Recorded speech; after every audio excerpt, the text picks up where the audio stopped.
Okay, so predicting and naming the shape of molecules of a central atom. This looks like a fun one. Okay, so we have iodine, which has got 7 valence electrons, plus we have 4 chlorine, so 4 times 7 valence electrons.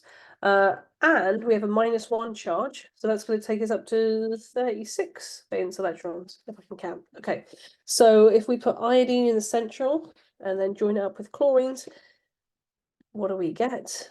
Sorry, this is going to take me a while to get all the lone pairs in again. Ugh. And what we also should be doing, okay, is we do need to put the whole thing in a big old square bracket. Remember that when we do any kind of ions, and we should ideally be indicating the charge on the ion. The big square bracket tells us that that extra valence electron that we've added is all part of that molecule. Okay, right, so lone pairs of electrons then.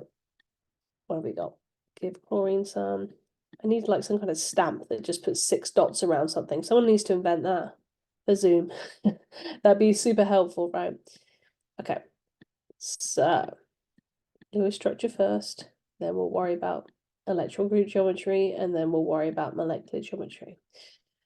Okay, oopsie, that's not what I wanted to do. Come here, come back. Okay.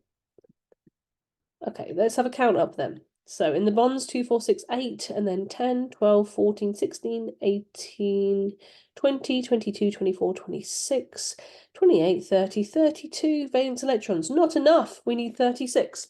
So I've only got 32 valence electrons, and I need to get more from somewhere. I'm going to have to add them to the central atom. Can I add them to the central atom? Is iodine period 3 or below? Yes, it is. So to get from 32 to 36, I'm going to need to add a whole 2 lone pairs to the central atom. So when I tot up my steric number, which is going to give my electron group geometry, I've got 4 bonded atoms. I've also got 2 lone pairs, so that gives me a steric number of 6. So my electron group geometry has to be octahedral. Okay, so what is the shape of this molecule? So for the molecular geometry, it would be the shape of the octahedron, but 2 of those are lone pairs, but those lone pairs still take up physical space in 3 dimensions, okay? So that shape would be what we call square planar, okay, because those 2 lone pairs are actually going to go opposite each other in the tetrahedron, okay? So my molecular geometry, that shape is called square planar.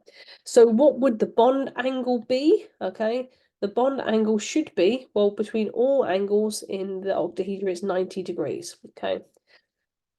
That's where it's coming from. The lone pairs are not going to distort that in any way because they're completely opposite each other to maximize their repulsions.